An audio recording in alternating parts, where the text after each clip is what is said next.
We at Restate work to reimagine the future of governance and make it more human-centric, participatory, more engaging, more open, transparent, and enabled by technology.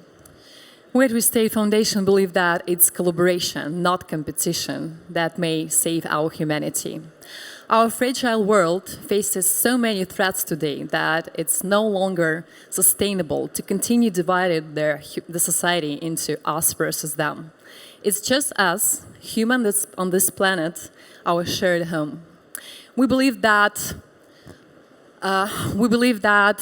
helping new technologies, finding new perspectives, will help us to solve global challenges now and in future. The evolution of technology powered by Web3 presents a unique opportunity right now to reimagine governance as conceived and developed through global collaboration. During this session, we would like to explore how Web3 and metaverses can become new test beds for the future of society. Learning from the fallacies of previous generations of internet layers, Web 1 and Web 2, how do we make sure that the new systems are properly decentralized and open, interoperable, and inclusive? We would like to soon welcome on stage the 3 members of the Visionary Board of Restate Foundation, who are developing and testing and researching the new governance models for the future. They will share some considerations that they have for ethical and moral frameworks that have to evolve alongside the technological foundations of Web3. And we invite you to strategize towards a different world and steward new collaborative futures. This is the first of many conversations that we're planning to have in future. But before that, and before we hand it back to our beautiful, wonderful moderator, let's watch the video to introduce the session. And thank you and enjoy.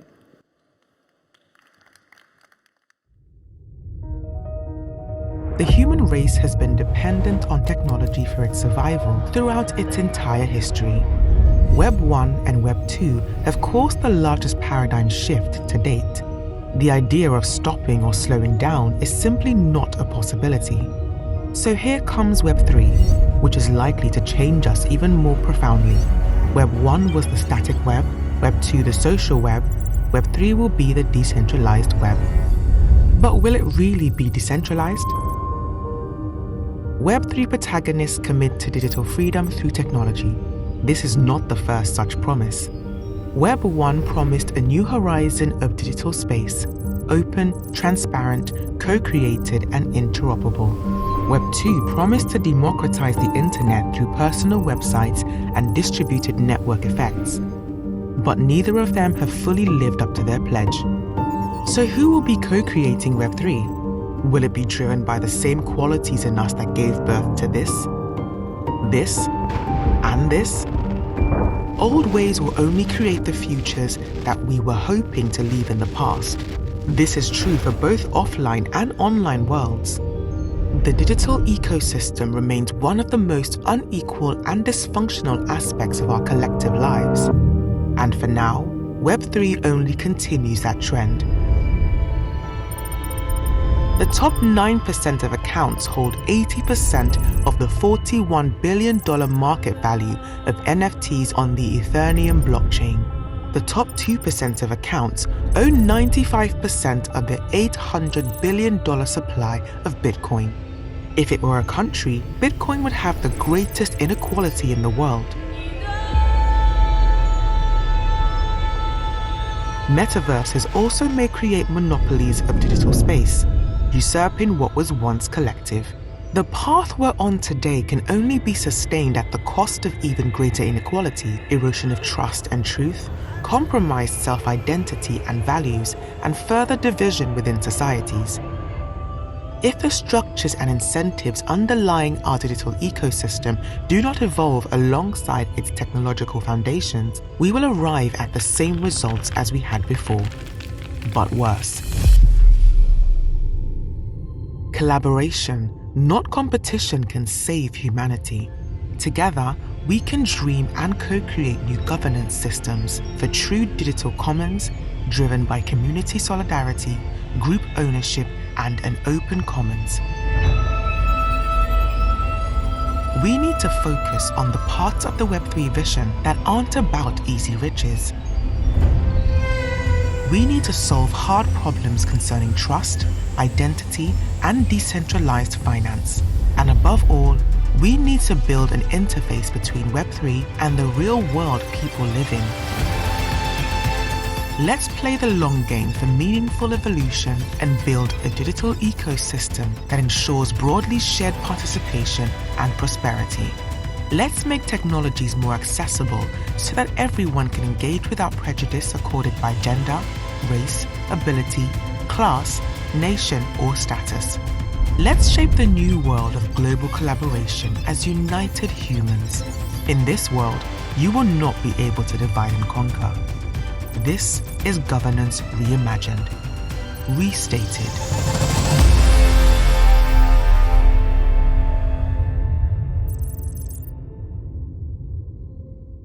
So, quite an interesting conversation we've had so far, or at least ideas coming out, and also lots of questions. So, one of the things that we heard from Brent from Meta is that there will be, other companies in the same point that Charlie made now, that we still don't know how the metaverse is actually going to play out and be designed, but interoperability seems to be something that's key.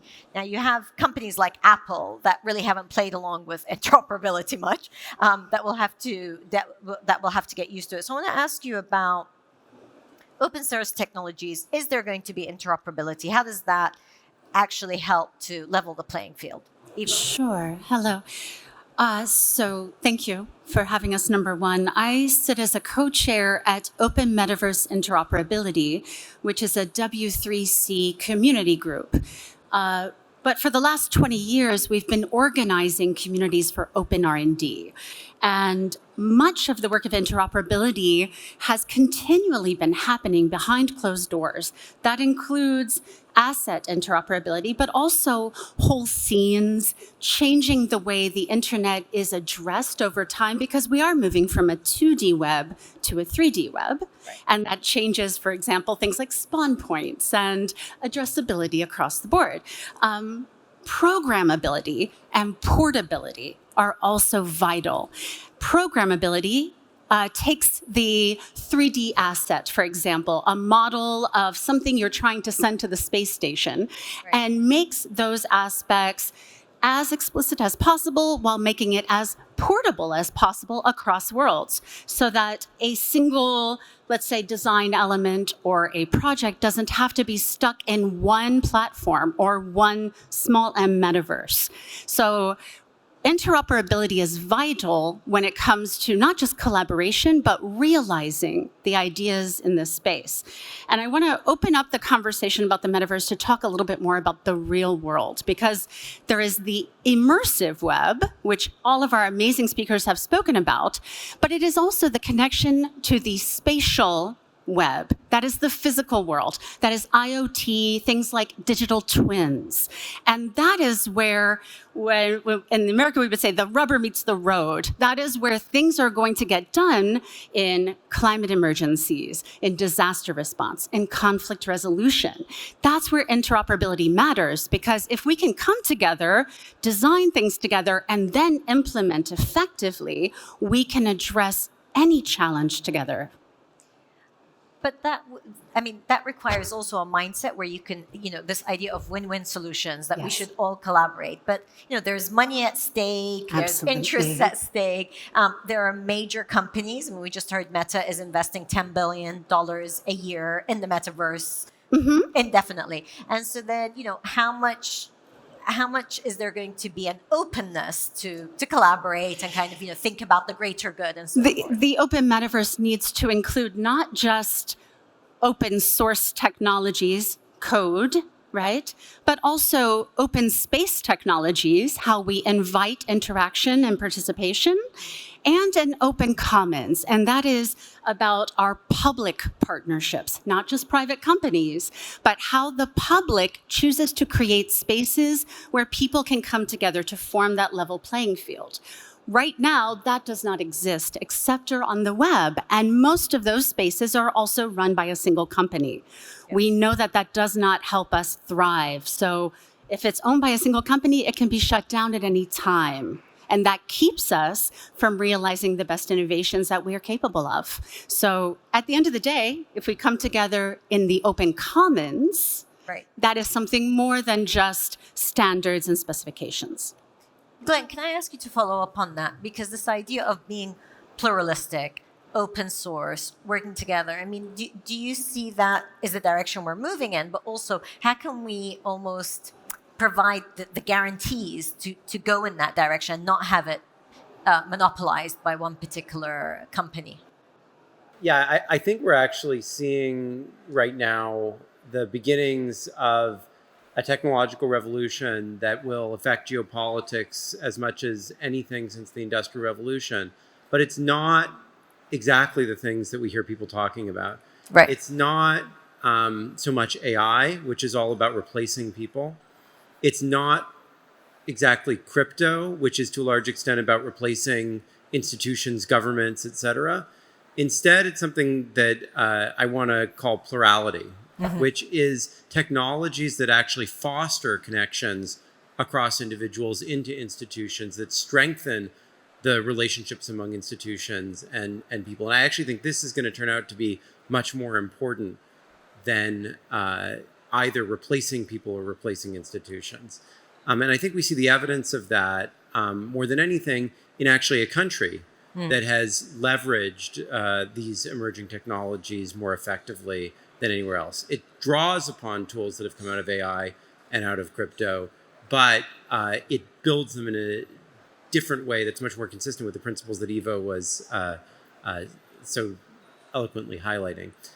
This is Taiwan. So there, the digital minister, Audrey Tang, has built a platform for civic participation in government policies, connecting people across social differences, that has been absolutely transformative, that has allowed them to address almost all the big problems that we're facing today more effectively than any other country in the world, whether it be environmental problems, misinformation, dealing with the COVID pandemic. On all of these fronts, the digital participation tools that they have built have been incredibly powerful in bringing civil society to address all these problems. And let me just give you a few examples of those technologies. So one is they have a way of harnessing the sort of statistical techniques that are usually called AI, but not for just letting machines run away and do things, but rather for allowing communities not just to broadcast their views, but to listen broadly to all the views that are being expressed, and basically with thousands or even millions of people have basically a town hall-like atmosphere where you can come to common understanding and common purposes. There are new tools that are central in a lot of what's called Web3 to making the Ethereum ecosystem so vibrant, that are new ways of funding public goods and of making collective decisions together. There are ways of harnessing virtual worlds. I like that term better than Metaverse for some of the reasons that Will was getting at earlier, but harness virtual worlds to build empathy and connection across people. And sorry, go ahead. No, but I wanted to just pick up on that point because your point about Taiwan and what they're doing and this kind of embracing technology to improve our lives, which is ultimately what most people who work in this field want to work towards. But how is that distinguished or different from the metaverse? Or am I getting confused by thinking, no, those are two distinct things? Or are they all plugging into ultimately? Well, I think virtual worlds are a very powerful way for us to build those connections to each other and to see things from someone else's perspective. But virtual worlds can also be used just as an escapism route. So the real question is, what's the intentionality with which we build technology? AI wants to build these technologies to have AGI, to surpass human capabilities. A lot of crypto, it's about liberating the individual from all social institutions. There's another conception, which is about how do we actually use these technologies as ways to allow us to collaborate as we've never been able to do before. Thank you. Joel, I want to bring you into it because, of course, one of the themes that we've touched upon today is governance. And what does governance look like? How much are private companies responsible for governance in these virtual worlds? How much are, be it, Sony or be it Meta or smaller companies, Metaverse, how do you go about it? So what should be done when it comes to governance, and how is governance actually implemented in these virtual worlds? Well, I thought Brent said it extremely well earlier, and that at least from an ownership paradigm, the future seems to belong to Web3. And I was a sort of very early adopter of Web3, sort of the day the Ethereum white paper came out. And pretty much immediately, people were thinking about, platforms that were effectively owned by the participants. And in the same thing applied to a virtual world, one where the virtual world would also be owned and governed by the participants in that world, which is a kind of interesting concept in the beginning, but people have built a lot of different types of organizations, often called DAOs, that exist entirely in a blockchain or Web3 context, are entirely governed by their members, and have their own intrinsic monetization techniques that allow them to be very prosperous, without necessarily connecting into the brick and mortar world. Although increasingly they're starting to. And there's even an optimism among many people that they may solve some of the problems that have been neglected in international governance. There's a lot of people working on climate change with respect to DAOs, a lot of these standardization, platform standardization. I'm actually on the board of a different Metaverse Alliance DAO that is looking at interoperable standards for Metaverse technology. So I would say, it's still early, but there's a lot of optimism, and it's fundamentally different building blocks that are being used. So I'm going to open the floor to questions because I'm worried that we run out of time. So please indicate if you have a question and we will bring you in. There's a gentleman here, if we can please get the mic. And if your question is to a specific speaker, please let us know. Otherwise, I'll ask you to take them.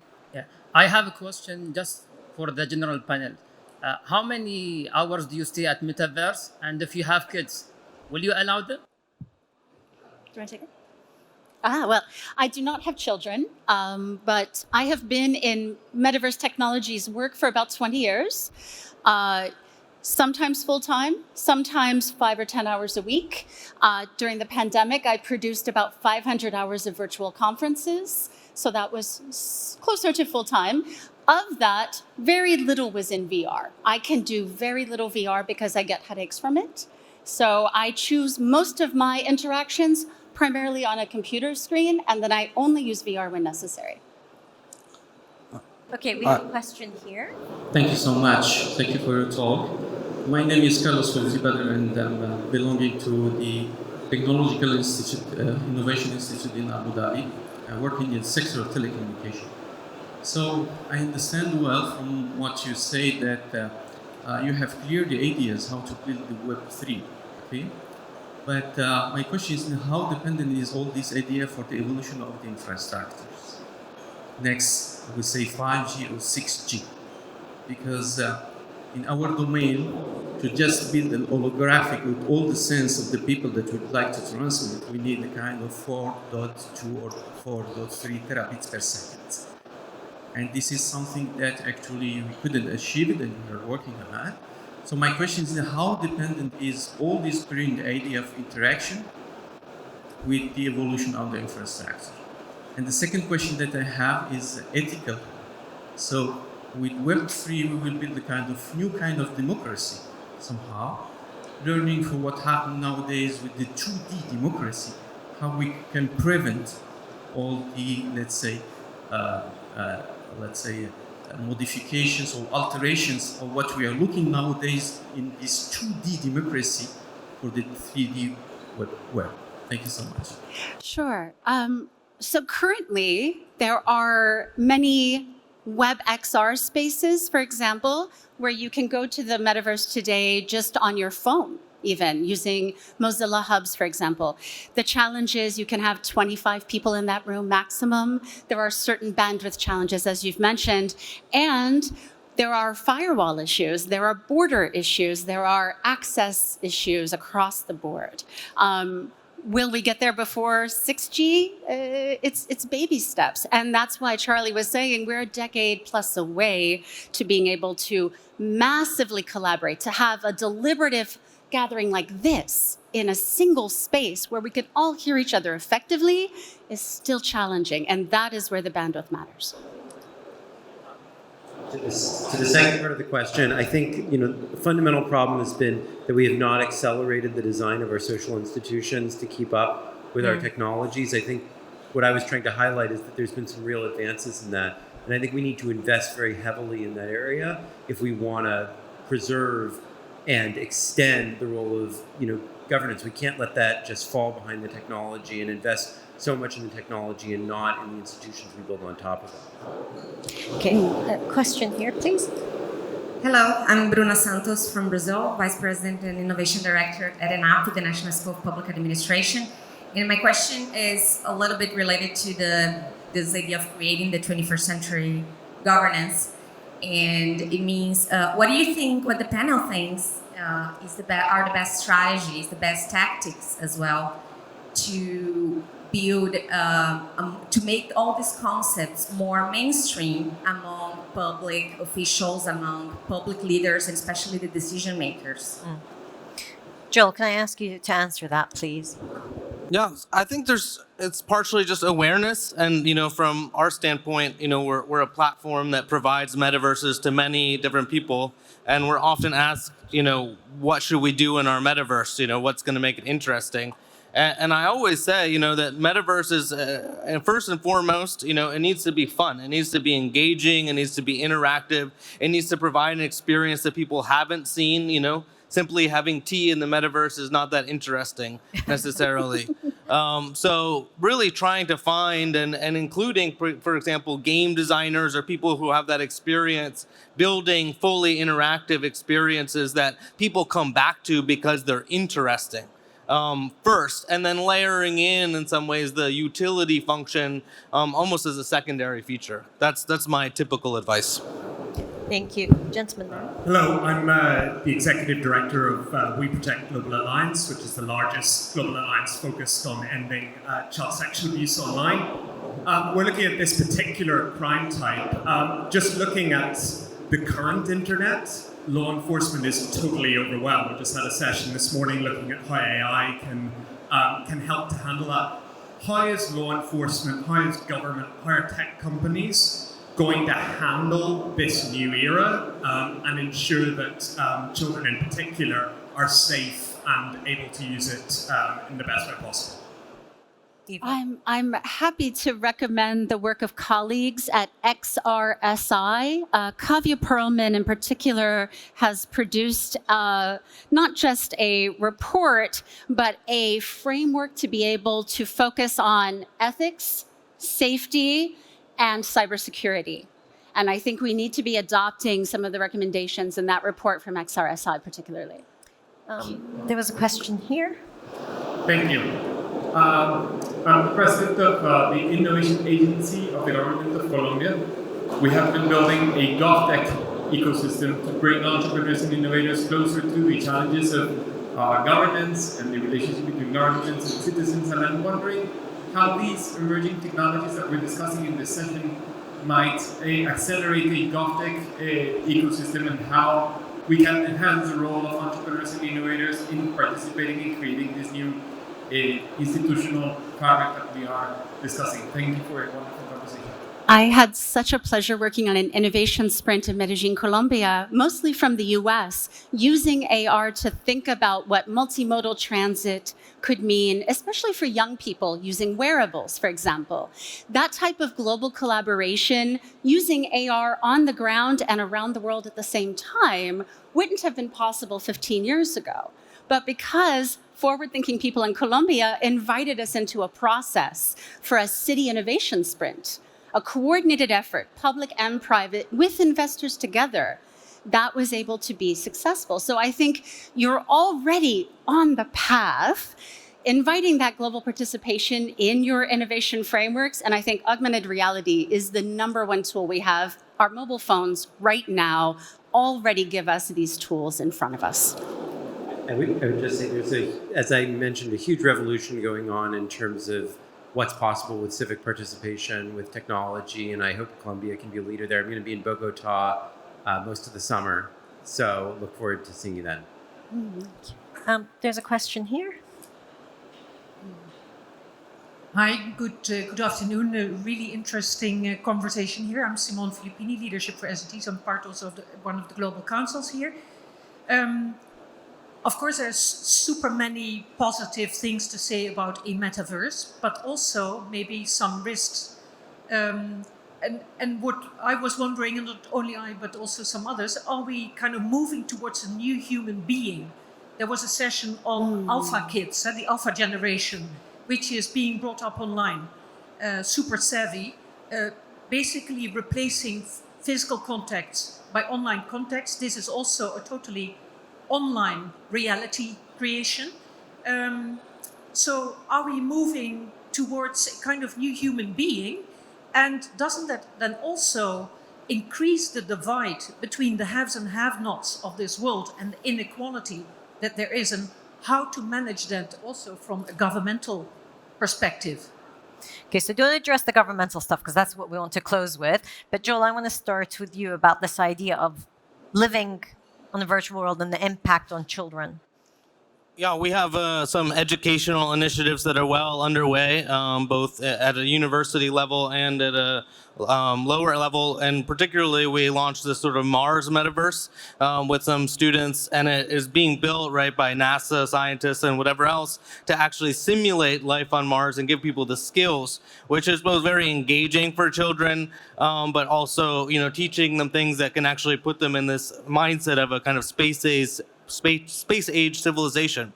And I think part of our goal as a platform, including the protocol things, is to make it at a continual level of accessibility. So it is not something that is restrictive by design, but that every kid across the world can have the opportunity to experience. I think technology could absolutely take us in dystopian directions, but I think it's important to recognize as well the possibilities that are opened up for making us more human and more open to other people's experiences. So let me just give you two examples. One thing that Jaron Lanier, one of my collaborators, talks about often is that language is a very limited bandwidth. Like when we talk, we reduce our experience. But if you just go to a child, they imagine all kinds of things. They have all kinds of experiences they can't express through words. Maybe these technologies can eventually get us to the point where we can embed others into that richness of experience that we have, and actually make that humanity that we have actually more shareable than it's ever been, even since the inception, of human language. So that's an exciting possibility that it might open up. Another one is that, yes, inequality is very possible, but also empathy is possible. We can use these technologies to make us experience in a richer way than we ever have everything from suffering to joy to just different cultural realities that people live in. And that may give us the chance to bridge those divides. So yes, there are dystopian possibilities, but if we actively pursue those forms of connection, those forms of richer human experience, I think it can be a benefit along those dimensions. And to answer the other piece of your question, we are becoming more than we have ever been before, collectively and individually. And what we see with young people is an embrace of plurality, for example, not having a single identity, but having many identities, embracing the right to anonymity as a creator. That is something that has changed fundamentally with Web3 that people have not fully gotten their head around yet. But also, I've been meditating in virtual worlds for about 17 years. It changes the way you synchronize with people. So if you can get in sync with people through music or activity, interaction, you can then collaborate more effectively. At the end of the day, synchronizing, listening. And you said something interesting yesterday about broad listening that I am very interested in exploring with you more. We know about broadcasting, but broad listening, being able to receive all of the words in this room and then parsing that and making sense of it. We have extraordinary potential as we learn to listen better. Question here. Thank you very much. Abdullah Al-Majid from Ministry of Justice. It's an open question I think it's always raised with any new technologies coming to the market. We always try to hold it, understand it very well, and then try to regulate it and to push the policymakers to legalize it and bring it to the market. The question that I know that there is certain rules and regulations which is coming to the metaverse. The question how we can accelerate that, how we can send a clear message to the decision makers or maybe to the policy makers to accelerate legalizing and trying to regulate the metaverse technology for the good, for the digital well-being environment. Thank you very much. I think will.i.am is a great example of an accelerator. Many of the people who bring us into the metaverse for the first time are fashion brands, celebrities, the people that we are already magnetized to want to spend time with. But then where we land matters. So if will.i.am brings you to a place where you can redesign the public commons with people all over the world, that's exciting, that's magnetic. So absolutely, we already have these luminaries. They are visionaries from all different fields. If we invite people to participate with them, that is exciting. And then how you choose to govern that, that will be iterative along the way. Okay, so we have one last question here, and then we need to wrap up. Just at the very end, please. The very end, Lily's been waiting patiently, and then we will wrap up. So hi, I'm a professor of innovation management. I teach at the moment in Rashid School of Government. The question I have is really, maybe I'll start with an observation. When we started with virtual worlds and we looked at self-governance, we found it didn't work because people came from different societies, different values, and came together. And the root was escapism, right? So my worry is right now in this metaverse, which is accelerating at an incredible speed of adoption, you're talking Pokemon Go reaching 50 million people in 19 days. Yeah. You're not talking about years or decades. What kind of governance can we put in? And I know they've tried using code and protocols. That hasn't worked because the bugs come out very quickly with these new releases and they go out. We've seen that with the pandemic that was in, I think, the War of Worlds and things like that. So really, what are you doing to put a pause so we can get the data, especially on young minds, and realize where the barriers could be? Thanks. I'm also a research fellow at MIT, and we're doing some research stuff at LSE as well. And part of the official research agenda is to figure out how to prioritize from a platform standpoint, not just profit, which is obviously one kind of line item, but also the amount of fun and learning that people have on the platform, and be able to kind of quantify and optimize for those things. So at some level, there's lots of ways to go wrong, pitfalls or people doing repetitive things over and over again. But there's also this huge positive potential, and figuring out how to steer things there is a very active research subject for us at the moment. Glenn, anything on that? Well, I would just say that I think it's not just about hitting pause. It's also about engineering the incentive structure in the right way. Both advertising and subscription models are individualistic models, and we're governing social spaces. We're like, if we want to engineer a social graph that's functional, we should be selling that to someone who cares about that, which are often governments or churches, community groups that care about that social structure. So we need more collective funding, and this gets back to the minister's question before as well, which is I think governments need active engagement in the space, not just regulation. They need to actually become customers that help shape the space. So, okay, Glenn, I'm going to stay with you for the final question, which we have to wrap up with, which is we're here at the World Government Summit. What would be your advice to government, to civil servants, and how they approach virtual worlds? Yeah, this really builds on what I just said and what Minister Al-Olama said at the beginning, but we need the government to act more the way that it did in Web 1 than the way it has acted since then. The government built the internet. I mean, with universities, with, et cetera, but governments were leaders in shaping and creating the space. We need governments to play that role, not letting the private sector take the lead and then coming in and either reactively shutting things down, which is not very productive, or doing nothing and allowing private profit to dominate. Thank you. I would add to that, most of the research in our industry over the last 20 years outside of what's happened in universities happens inside corporations and is not available to the public.